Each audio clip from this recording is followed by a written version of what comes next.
After causing a scare in Australia, suspicious envelopes have surfaced in Greece now, and there's an India connect which is befuddling the police there.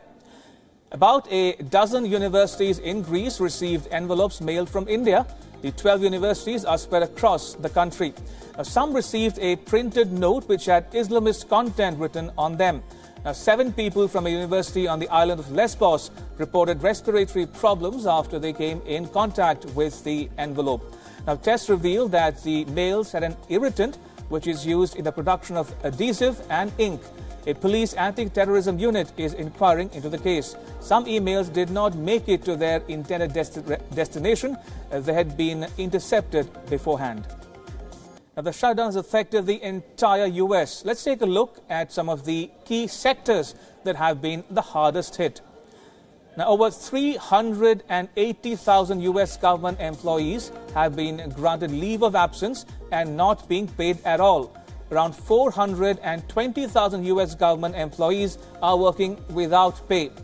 Also, tens of thousands of contractors who rely on the US federal government but are not full-time employees are not being paid and are less likely to receive arrears.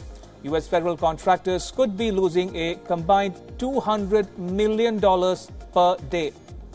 Also, in the January jobs report, most of the workers who have been furloughed will be counted as unemployed, affecting the unemployment rate as well.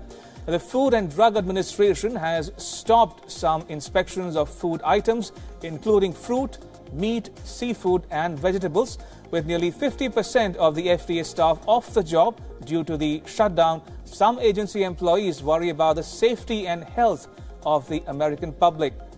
Now, pending company mergers are being slowed because the Securities and Exchange Commission is not fully staffed. It could adversely impact the American economy. America's Justice Ministry has asked for a delay on a lawsuit that could invalidate the Affordable Care Act or Obamacare, under which millions obtain health insurance. A program that provides food assistance to more than 7 million low-income pregnant women, new mothers and young children has funding to last just through this month. Also, thousands of Secret Service agents are working without pay, putting America at the risk of security lapses. Now, Border Patrol agents are still working but without pay. Some Border Patrol officers have sued the Trump government over the missing pay.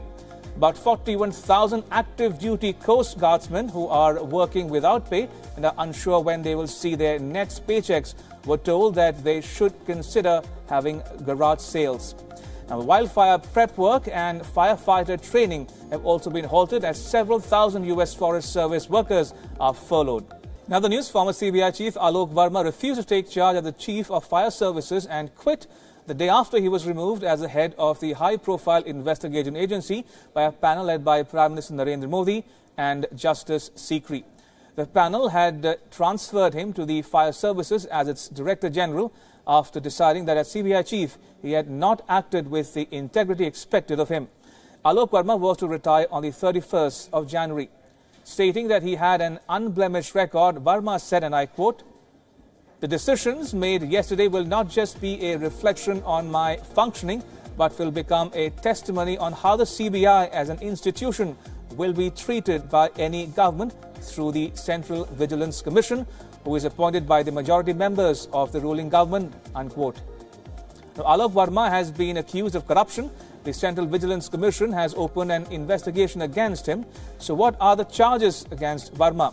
And why did the selection committee feel that a detailed criminal probe was required in some cases against Verma? And why is his continuation as CBI chief not desirable? Well, the select panel took into account serious nature of charges against Verma. The panel felt that Alok Verma did not act in accordance with the integrity of a CBI chief. The Central Vigilance Commission found evidence of Verma influencing an investigation against a billionaire meat exporter, Moin Qureshi.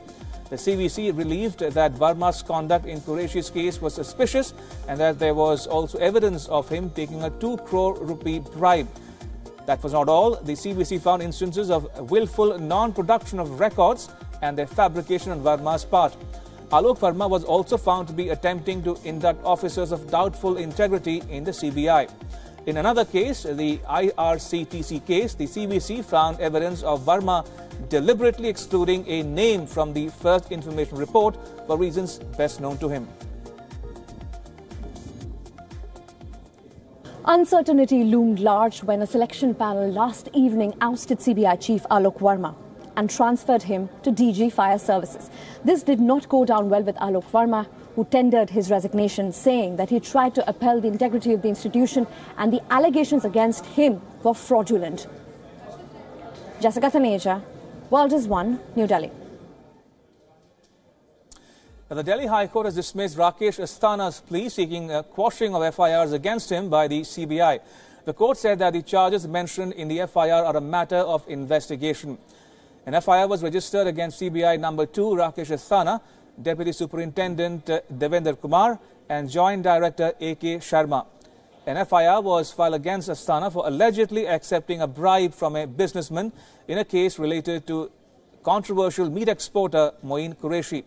Asthana, who was heading the special investigation team that was probing the Qureshi case, has been accused by a Hyderabad-based businessman who claimed that he had paid huge bribes to get relief in the Moin Qureshi case. Rakesh Asthana, who was serving as the special CBI director, was sent on forced leave on the 24th of October last year.